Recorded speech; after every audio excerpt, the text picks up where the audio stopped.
Cordial saludo compañeros y docente. El día de hoy les estaré hablando un poco de los trastornos neurológicos.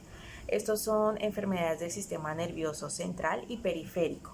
Ahora bien, entre estos trastornos figuran la epilepsia, la enfermedad de Alzheimer, Parkinson, enfermedades cerebrovasculares y variedad de demencias también.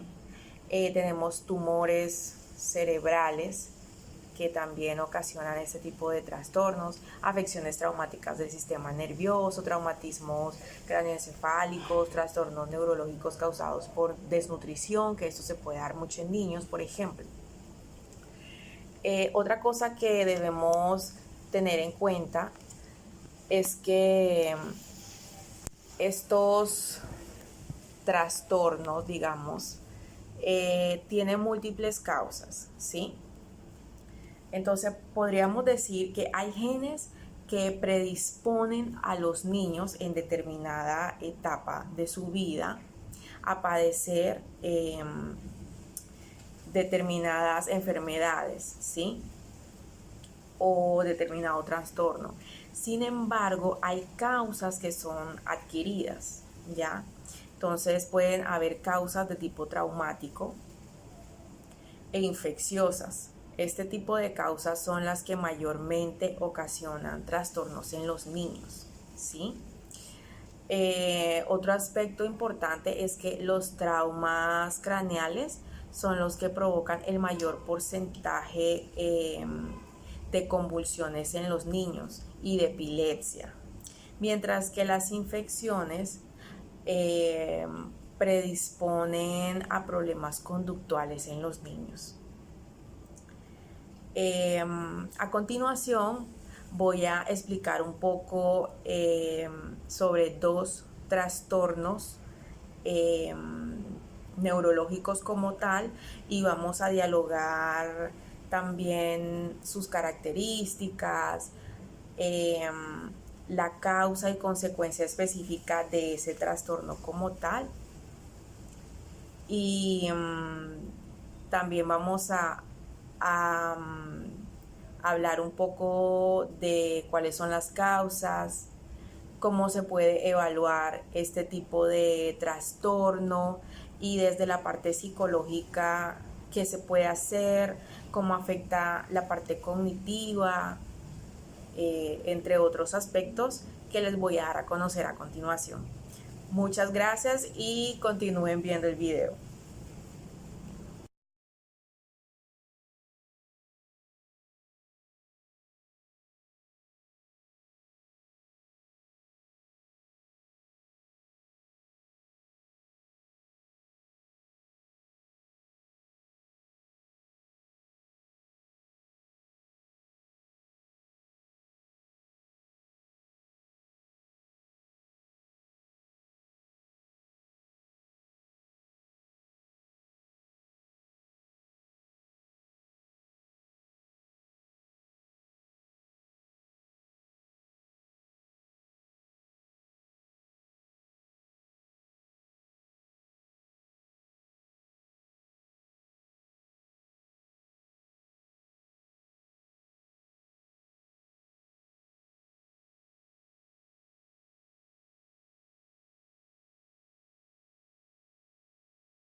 Bueno, compañeros, ahora voy a hablar sobre otro trastorno que es la anencefalia. Entonces, este trastorno básicamente es un defecto del tubo neural. Esto sucede en el día 23 al día 26 del embarazo. Entonces, para ser breve, básicamente es que el niño nace sin la parte anterior del cerebro, ¿sí? O sea, la parte más grande del cerebro nace sin esa parte y solo le queda es la parte de atrás, que es mínima, es muy pequeña. Entonces, estos niños nacen con ausencia de la parte más importante del cerebro, ausencia de cráneo y del cuero cabelludo también. ¿Qué produce esto? Es que esta parte con la que ellos no nacen, esta parte del cerebro, es la responsable del pensamiento, la coordinación. Entonces son niños que ni siquiera experimentan dolor, ni piensan como tal, ni pueden coordinar, ¿ya? Y bueno, esa pequeña parte de cerebro con la que nacen no está recubierta por hueso ni por piel, o sea, está ahí al descubierto esa parte del cerebro. Estos niños en su mayoría no sobreviven, ¿sí? En estos casos se presenta mucho un aborto espontáneo o cuando nacen mueren a las pocas horas. Hay un caso registrado en Brasil de un niño que alcanzó a vivir 6 meses, pero posteriormente murió. Sí, porque es un poco complicado que un ser vivo, especialmente un ser humano, pueda vivir muchos años sin básicamente tener un cerebro. Entonces eso es lo que sucede. Una característica es que generalmente estos niños son ciegos, sordos, inconscientes e insensibles al dolor, ¿sí?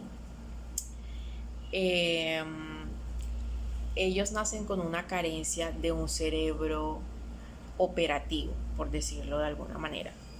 Entonces esto les elimina la posibilidad de poder recobrar el sentido, de que tengan acciones reflejas, ¿sí? Como la respiración, respuestas al sonido, al tacto. Entonces, por decirlo así, es un trastorno común del sistema nervioso central fetal. ¿Sí? De cada 1000 embarazos se presenta un caso de este trastorno. Las causas como tal se desconocen, aunque hay indicios de que esto es más que todo genético. Ya voy a explicar un poco más a profundo esta parte. Y también hay que tener en cuenta la dieta de la madre, ¿sí? Digamos que para evitar este tipo de situaciones problemáticas en los bebés, se recomienda que la madre tenga una buena ingesta de vitaminas que pueden desempeñar un papel importante en el desarrollo del niño, ¿sí? Aunque hay otros factores que pueden estar relacionados. Bueno, respecto a la etiología como tal, se puede decir que es desconocida, aunque hay algunas condiciones ambientales que pueden estar relacionadas, el estatus socioeconómico, la influencia genética, ¿sí? Porque es que se presenta, porque hay una mutación de metiletetrahidrofolato reductosa y hay una alteración también del ARN.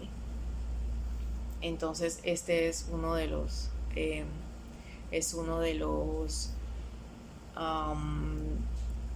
uno de los factores que puede llevar a este trastorno. Bueno, dentro de las asociaciones ambientales se puede destacar la deficiencia del ácido fólico en la madre, ¿sí? Entonces, como mencioné anteriormente, es importante la ingesta del ácido fólico durante la gestación para reducir los defectos en el tubo neural y evitar que el niño presente estos problemas. Se recomienda 0.4 miligramos de ácido fólico diariamente.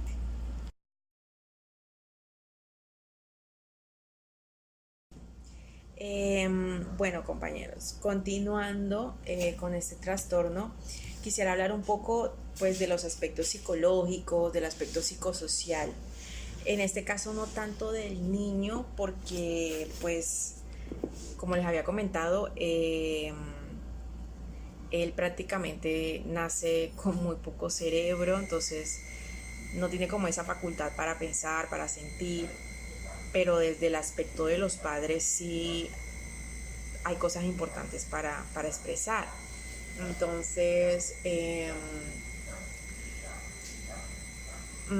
cuando se les dice a los padres el trastorno que presenta su hijo, esto involucra una variedad de sentimientos como rabia, frustración, desesperación, como que no se hallan, presentan disturbios en el sueño, no pueden dormir bien, no pueden conciliar el sueño, comienzan a presentar problemas de alimentación, se les quita el apetito, experimentan sentimientos negativos y de tristeza también.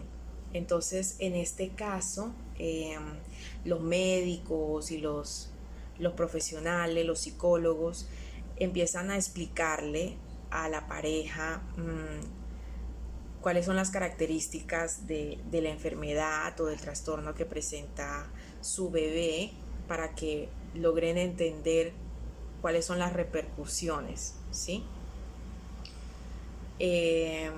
Y bueno, es difícil para la pareja obviamente adaptarse a esta nueva realidad. Los diagnósticos de malformación fetal, ¿sí? Especialmente este tipo de trastorno, tiene un impacto muy fuerte en el autoestima de los progenitores o de los padres, ¿sí?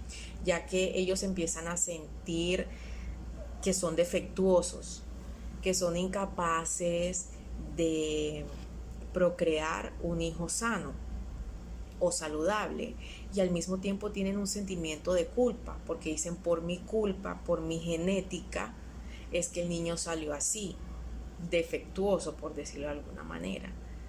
Entonces es ese sentimiento de culpa, esa responsabilidad tan grande de que no, yo fui el culpable de que nuestro hijo saliera así. Entonces esos sentimientos de culpa son también bastante fuertes, y entonces con psicoterapia digamos que el psicólogo empieza a trabajar, de decirles, bueno, vea, pero es que no es su culpa, usted no es la primera persona que experimenta esto, ¿sí? Entonces se empieza con psicoterapia para que los padres cambien esa percepción negativa que empiezan a crear de sí mismos, ¿ya? Bueno, otra cosa importante es que el psicólogo tiene que continuar con el seguimiento, ¿sí? Se hace la psicoterapia y entrevista a los padres, ¿sí? Para mirar y hacer el seguimiento de esas concepciones que tienen de sí mismos, si van mejorando, si van cambiando. Y bueno, a los padres se les da la opción, esto es importante, de abortar a este niño o definitivo, pues digamos, matarlo, en pocas palabras. Entonces los padres, algunos de los padres aceptan esto, pero aquí entra la parte religiosa. Entonces empiezan luego a sentirse también mal, que porque se llevó a cabo el aborto de este bebé, que entonces Dios me va a castigar, que cometí un pecado. Entonces aquí también empieza el psicólogo a trabajar este aspecto, ya, porque es que también hay veces de que el niño, bueno, presenta este trastorno y, y este problema, pero el dar a luz a este bebé puede traer complicaciones para la madre. Entonces se tiene que llevar a cabo el aborto y entonces se presenta esto de culpa, pero relacionado con el aspecto religioso. Y como psicólogos también trabajamos esta parte. Bueno, otro aspecto importante es que no hay un tratamiento para este trastorno, ya no lo hay, y el pronóstico se puede hacer antes de concebir al bebé o después de que nace. Cuando nacen y ven que le falta más de medio cerebro, pues enseguida saben que presenta este trastorno, o mediante un ultrasonido antes de que nazca el bebé, y se puede llevar a cabo la opción de el aborto, ¿ya? Los bebés que nacen con este trastorno mueren a las pocas horas o a los pocos días de haber nacido, generalmente.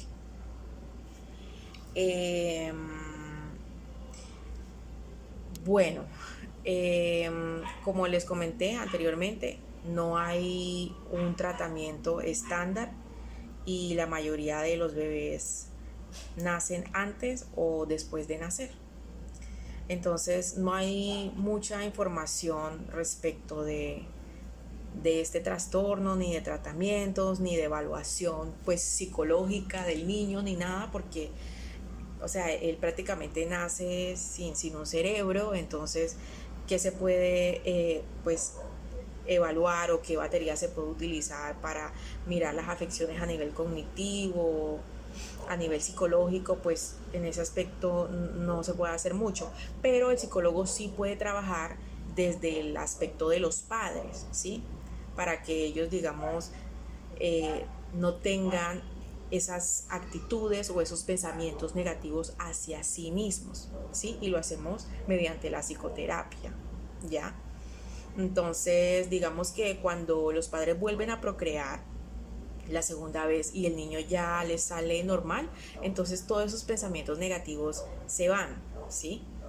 Pero igual siempre es importante el acompañamiento del psicólogo. Entonces, muchas gracias por estar aquí conmigo, acompañándome en este video. Espero les haya gustado y quedo abierta a sus comentarios. Hasta luego y un feliz día.